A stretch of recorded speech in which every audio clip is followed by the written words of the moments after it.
지역의 이슈를 속 시원히 풀어보는 헬로 이슈 토크입니다. 부천시의회 임시회가 지난달 30일을 끝으로 마무리됐지만 후폭풍이 거셉니다. 주요 안건으로 부각됐던 인권조례와 민주시민교육조례안이 잇따라 부결된 데다 민관 거버넌스를 구축할 지속가능 발전 도시 구축사업 민간위탁 동의안이 일명 지속협 동의안도 상임위에서 처리되지 못했습니다. 이에 시의회 책임론까지 나오고 있는 상황인데 오늘 자세한 내용 두 분의 패널과 얘기 나눠보도록 하겠습니다. 오세광 경기일보 기자와 김기현 YMCA 사무총장 나오셨습니다. 안녕하세요. 네, 반갑습니다. 보통 기초자치 임시회 이렇게 좀 주목을 받지 못하는데 이번에 많은 관심들이 있었어요. 이번에 한두 가지 안건들은 주목을 받고 있습니다. 네. 그래서 이번에는 이제 상정 당시부터 이제 주목을 끌었던 게 사실은 이제 인권조례하고 이제 민주시민교조례인데 사실 이미 이 조례 당시 상정 당시에 부천 기독교 총연합회 등 많은 단체들이 이제 그 전에 지난 회기에서 상정했다가 자진 철회된 문화 다양성 조례를 이름만 바꿔서 다시 이제 발의를 했다. 그래서 이제 대규모 이제 집회를 이제 예고했었기 때문에 아마 이제 심사권 과정에서 뜨거운 이제 감자가 될 것으로 이제 예상을 했는데 결국은 사실 이제 부결됐습니다. 상임위가 이제 재정문화위원회인데 재정문화위원회는 총 이제 9명으로 구성되어 있습니다. 민주당이 6명, 자유한국당이 3명이기 때문에 민주당 의원들이 주축이 되어서 발의했던 조례안인데도 불구하고 이제 민주당 의원 6명 중 3명이 이제 찬성을 했지만 3명이 이제 기권을 하면서 사실상 이제 부결이 된 건데 이제 부결된과 동시에 의회 의원들이 일부에서는 기독교 단체에 이제 굴복했다.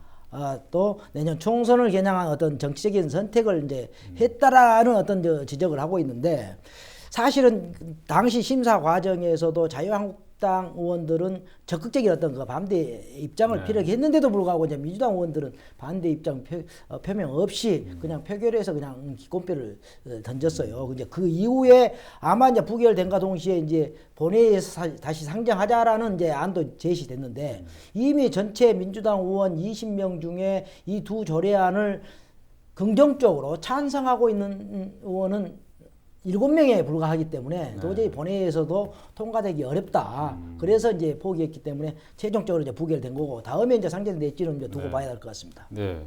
지금 조례 이름만 들어보면 인권 보장 그리고 이제 민주시민 교육 조례 들으면 괜찮은 조례 같은데 이게 왜 부결이 된 거예요? 그러니까 굉장히 안타깝습니다. 그러니까 논란이 될 수도 있고 갈등이 있을 수도 있죠. 그런데 논란되고 갈등되는 상황을 구체적으로 들여다보고 구체적인 해결 방안을 모색해야 되는데 갈등하고 논란만 있고 그런 과정이 이루어지지 않고 있는 거죠. 이번에 그 인권조례와 민주시민교육을 찬성했던 단체들은 주로 시민단체들, 특히 이제 인권이나 민주시민교육을 추진하고 있는 단체들이 중심이 됐었고요. 근데 이제 반대를 특정 종교인들이 반대하면서 논란이 확산되고 그게 결국은 부결이 됐습니다. 그런데 그 과정에서 저도 이제 그 관련 상정된 조례를 꼼꼼히 봤습니다. 그런데 사실 조례 자체를 가지고 뭐라고 논쟁되는 사안은 별로 없어요.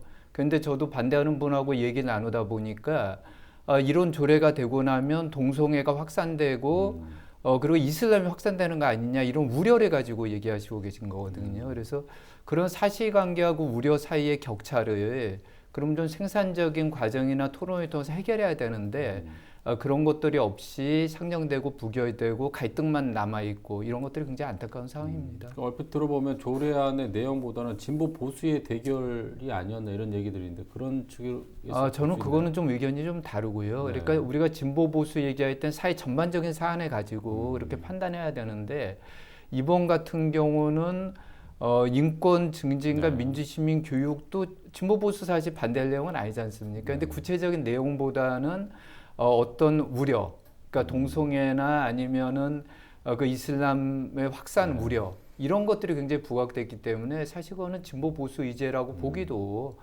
좀 적절하지 않은 거 아닌가 이런 생각도 듭니다. 네, 우리 아까 기자님께서 처음에 좀 말씀을 하셨지만 민주당이 내년 총선을 겨냥해서 이렇게 표를 의식해서 부결시킨 게 아닌가 이렇게 얘기를 하고 있는데 부결된 진정한 이유가 어디예요? 부결된 이유는 이제 의회에서 이제 밝힌 것은 사회적 공론화가 안 됐고 이제 시민적 합의가 안 돼 있다. 사실 인권조례에 관련해 가지고 반대 서명한 사람들은 6,700명 정도가 이제 서명을 한 걸로 알고 있고요.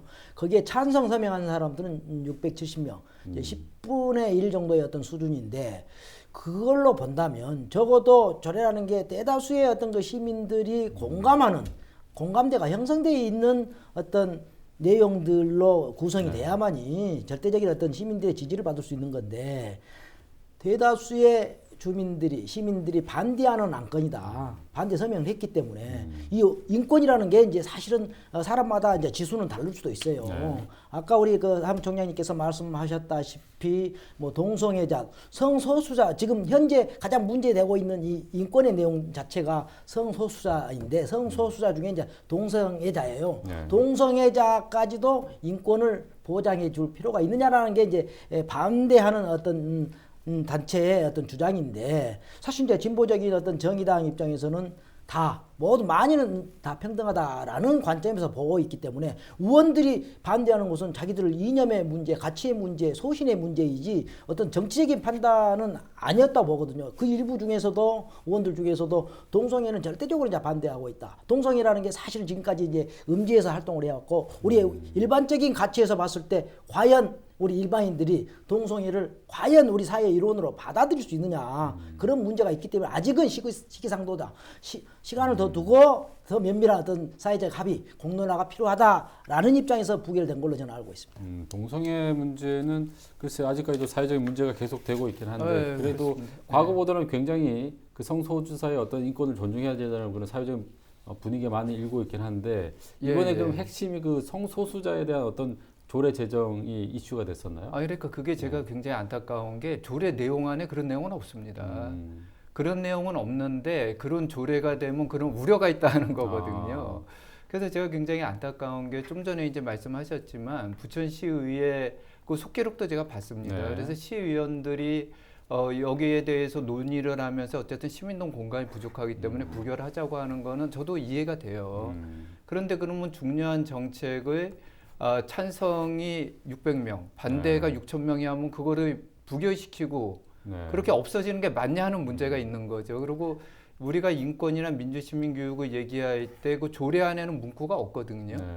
그런데 어쨌든 우리 사회적으로는 선진국에서는 이미 동성애 찬성과 반대 문제는 개인의 선택의 문제다.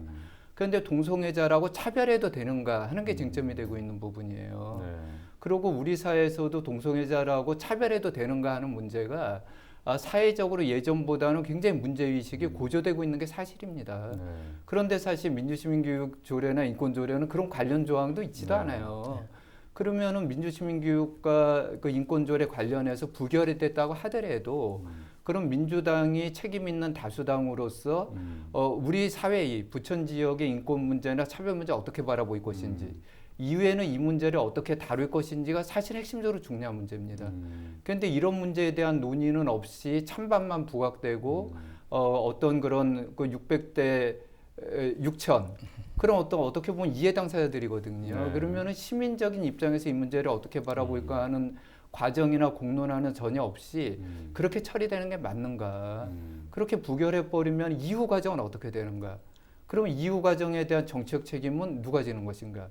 단지 그냥 그거를 입법 대표 발의한 위원 개인의 책임인가? 이런 문제가 남게 되는 거죠. 그래서 어떻게 보면 제가 이번 과정에서 논란이 되는 상황을 지켜보면서 그럴 수도 있고 찬반할 수도 있다고 생각을 해요.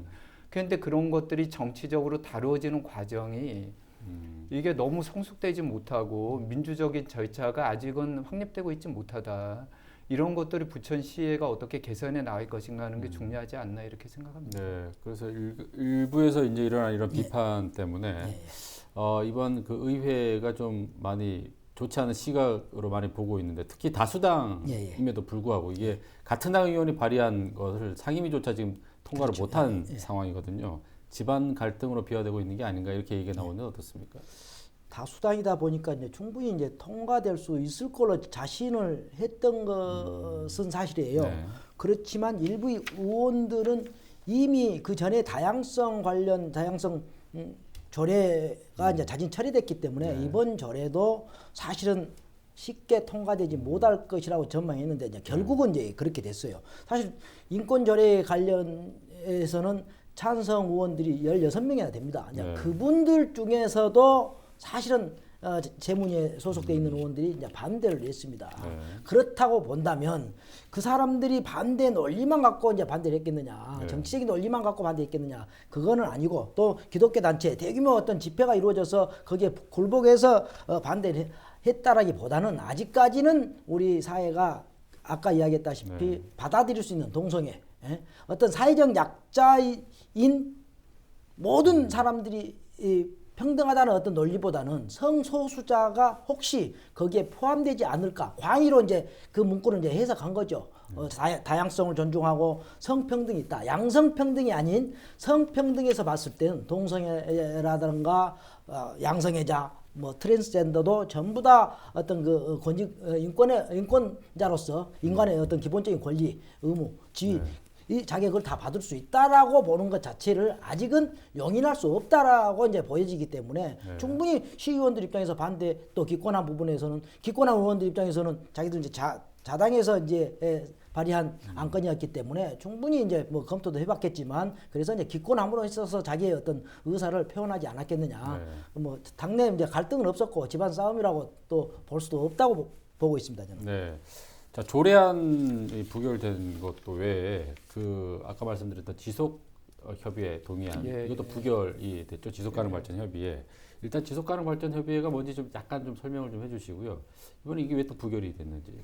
지속 가능 발전 협의회는 부천이 어떻게 보면 전국적으로 굉장히 모범적으로 운영을 했었습니다. 네. 그리고 지금 세계적으로도 지속 가능 목표가 유엔에서 정해져 있고, 우리 국가 지속 가능 목표도 정해져 있습니다. 그래서 근데 지속 가능 목표의 달성을 위해서는 행정에서만 할 수 없고 정치에서만 할 수 없는 영역이고, 시민사회, 시민들의 참여 속에서 이루어지는 거기 때문에 민간 거버넌스를 만든 조직으로 오랫동안 진행됐었고 상당한 성과도 있었고, 부천도 굉장히 모범적으로 운영을 했었습니다. 근데 불행하게도 이제 몇 년 전에 지속가능발전협의회가 해산이 되면서 부천이 민간 협치, 민간 거버넌스 굉장히 뒤떨어진 도시로 이렇게 안타깝게 됐고요. 근데 장덕천 시장님 되시면서 민간 거버넌스 보고하겠다고 얘기하시고, 지속협의 의욕적으로 추진을 하셨고, 그 과정에서 또 시민사회 여러 차례 대화 모임도 있었습니다. 그런데 이번에 부천시의회에서 민간 위탁 동의안이 부결되면서 내년에 원래 1월에 정상적인 출범을 앞두고 있었는데 거기에 지정이 된 게 사실이고요. 이런 건 굉장히 안타까운 일이죠. 왜 그러면 경기도 31개 시군 중에서 지속협의 없는 도시가 3군데밖에 없습니다. 그런데 부천이 그 중에 한 군데거든요. 그러니까 그러면 정말 민간 협치를 어떻게 할 것인지, 경기도 같은 경우 민간협치위원회, 서울시 같은 경우 민간협치가 안겨서 굉장히 강화해서 해결하고 있거든요. 그러면 이런 걸 어떻게 할 수 있지 하는 어떤 시대적 물음에 대해서 부천시의회에서 담당 위원회에서 정확하게 답변해야 되지 않나 그렇게 생각합니다. 네, 아무튼 뭐 시의 어떤 발전을 위한 민관의 협의체를 이렇게 지금 반대를 했는데, 과거 의회에서는 과거부터 이런 그 거버넌스의 활동을 반대를 했다고 하는데 왜 어떤 이유 때문에? 이제 반대한 거는 그 전에 이제 우리 토론에 다 지적했던 부분이기 때문에, 그 전에 이제 뭐 시장과 갈등, 또 시민 지속협에서 이제 대형 부천의 어떤 그 대형 사업들을 반발하고 이제 어떤 시책 업무에 대해서 이제 비판, 건전한 비판이 아닌 이제 과도한 이제 비판을 했기 때문에 이제 시민들에게 어떤 부천시를 이제 부정적으로 이제 홍보하는 이제 효과가 있다 해가지고 이제 사실은 이제 그게 이제 폐지된 건데, 지난 7월 사실은 뭐 지속협 관련 조례안이 다시 개정되면서 이제 이렇게 다시 이제 부활을 하게 됐습니다. 그 이후에 이제 그 조례안에 민간 위탁을, 시책 업무를 민간 위탁할 수 있다라고 했기 때문에 이미 그 조례안이 통과됐어요. 그러면 이번에는 당연히 민간 위탁 동의안은 이제 통과될 밖에 없다고 이제 모든 사람들이 이제 판단을 했지만, 그 나름 또 도시교통위원회에서는 그동안에 지속협에서 한 게 뭐 있냐. 이제 지속협의 주축 멤버들이 사실은 이제 시민 사회단체에서 활동하고 있는 멤버들이기 때문에 그분들이 사실은 시정에 발목을 잡게 하고 나섰다. 막대한 예산을 들여서 그분들한테 지원해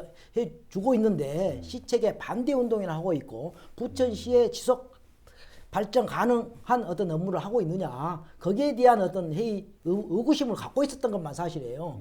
그런 인식을 갖고 있는 의원들이 있었기 때문에 도시교통위원회에서 이제 만장일치로 이제 부결된 겁니다. 표결도 아니고 그냥 만장일치로 거의 이제 뭐 부결된 건데 만약에 다음에 또 상정된다 하더라도 다시 부결한다라는 이제 입장을 보이고 있는 의원들이 많이 있었기 때문에 이 지속개혁 관련 조례안이 이제 뭐 유명무실화될 가능성도 있는데 과연 이제 부천 장덕천 시장이 어떤 판단을 지속개혁을 사실은 이제 살린다고 했기 때문에 장 시장의 어떤 향후 어떤 뭔가 전망을 봐야겠죠. 예. 네, 시가 추진한 어떤 사업에 대해서 글쎄요 반대를 한다는 것만으로 이걸 약간 부정적인 시각으로 본다면은 글쎄요 건전한 발전은 없지 않을까라는 또 생각도 드는데 앞으로 그러면 이거 협의체가 하기 위해서 의회 통과를 해야 되는 건가요? 예, 그렇습니다. 네. 예. 가능성은 어떤 거예요? 어쨌든 그러니까 의견이나 입장을 가질 수 있는데 의견이나 입장이 사실에 근거해서 돼야 되거든요. 그러니까 과거에도 지속협의 시정에 대해서 반대를 했거나 비판한 적은 없습니다.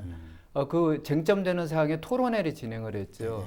반대나 이렇게 시의 개발 사업에 대해서 특히 반대한 건 시민단체 활동으로 했던 거거든요. 지속협의 활동을 했던 게 아닙니다. 그래서 사실에 근거하지 않고 그런 편견들이 저는 문제가 아니라 이렇게 생각을 하고요. 근데 이제 시대의 흐름을 보면은 특히 민주당은 본인들이 시대의 흐름을 진보적으로 앞서 나간다고 얘기를 하잖아요. 네. 그러면은 지금 당장 부천시에 굉장히 큰 과제인 미세먼지 문제만 얘기하더라도 과연 이게 시민단체나 비영리단체, 시민들이 참여 없이 해결 가능한가? 해결 가능하지 않습니다. 그러니까 민간 협치나 민간 거버넌스는 문제 해결을 위해서 하는 거거든요. 그러면 지속협의 만약에 이렇게 터부시하고 한다면은 그런 문제 어떻게 해결할 것인지, 민간 거버넌스 어떻게, 민간 협치 어떻게 할 것인지에 대해서 시의회에서 심각하게 고민하고 대안이 있어야 됩니다. 근데 그런 거는 없이 단지 그런 편견에 근거해서 문제 제기를 하고 예산 통과를 안 하고 이런 거는 말이 안 되는 거죠. 그래서 저는 사실 이번엔 부결이 됐어도 12월에 다시 상정되면 시대 흐름이기 때문에 그래도 의회에서 생산적인 논의가 있지 않을까 그렇게 기대합니다. 네.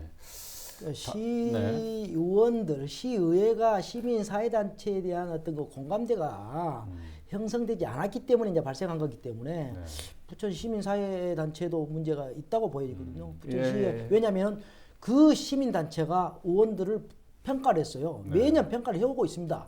부정적인 본인에 대해서 부정적인 평가를 내놓는데 의원들이 좋아할 일이 없잖아요. 그분들한테 예산을 지원해달라고 적극적으로 나설 일은 없잖아요. 그렇다고 본다면 건전한 비판, 건전한 평가는 할 수 있습니다. 그렇지만 본인들이 그 부분을 수용 않거든요. 그 지금 시의원들에 대한 평가 결과를 내놓은 부분에 대해서는 본인들은 수용을 안고 있어요.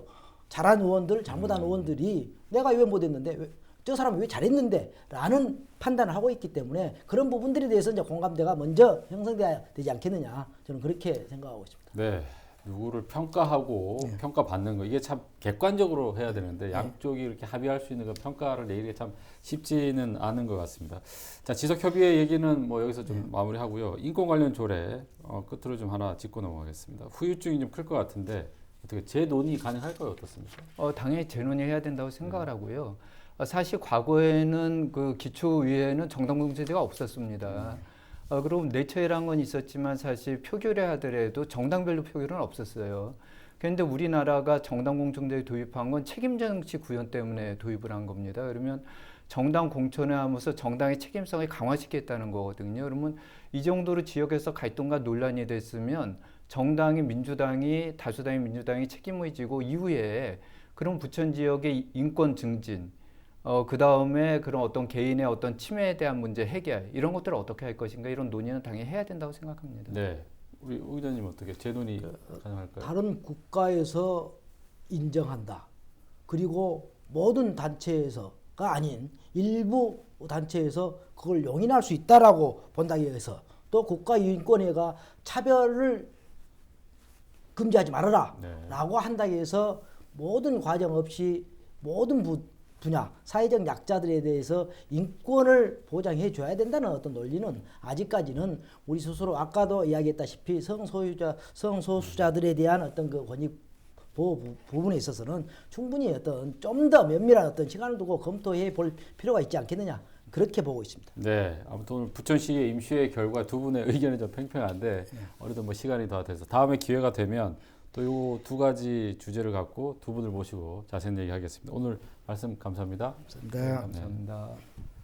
자, 헬로 이슈 토크 오늘 부천시 임시회 결과에 대해서 짚어봤습니다. 시청해주신 여러분 고맙습니다.